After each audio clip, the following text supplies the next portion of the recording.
Comme tu l'as peut-être déjà compris dans mes précédentes vidéos, je m'intéresse pas mal au langage des oiseaux. Ce fameux langage qui permet de découper un mot et d'obtenir des réponses un peu subtiles sur la signification et ce qu'on peut en obtenir au quotidien.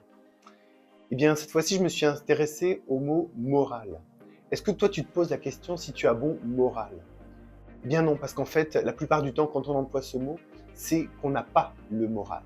Et si on découpe ce mot, moral, on peut entendre les mots, M-A-U-X, qui râlent.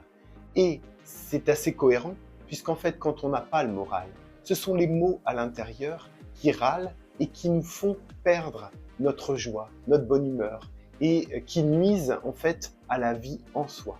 Parce que les mots que nous pouvons avoir à l'intérieur vont croupir, vont ternir toute cette rayonnance, toute cette lumière qu'on a habituellement. Alors, que peuvent être ces différents mots? Eh bien, ils peuvent être des émotions qu'on a refoulées et qui finalement ne demandent qu'à sortir, soit par les pleurs, soit par la verbalisation de ces émotions, de ce qui a généré en tout cas ces émotions en soi. Ça peut aussi être beaucoup plus profond que ça, puisqu'on peut avoir des réminiscences karmiques ou transgénérationnelles qui font qu'on porte en soi des choses, qu'il y a des liens directs avec des événements de vie dans celle-ci, avec nos proches, ou je dirais même ou dans d'anciennes vies avec des situations qui nous ont laissé des mémoires dans le corps et auquel cas, là encore, il va falloir les travailler de façon à se sentir beaucoup plus allégé, de couper certains liens et de travailler, de transmuter toutes ces énergies qui nous nuisent.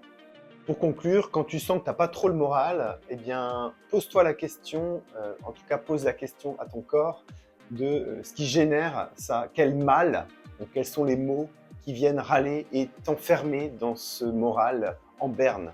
Et puis, tu peux également faire en sorte que ça s'allège eh bien, en prenant soin de toi, en faisant des choses pour toi, en faisant des choses qui te font plaisir. Ça va permettre à ce moral de se remettre en route dans le bon sens.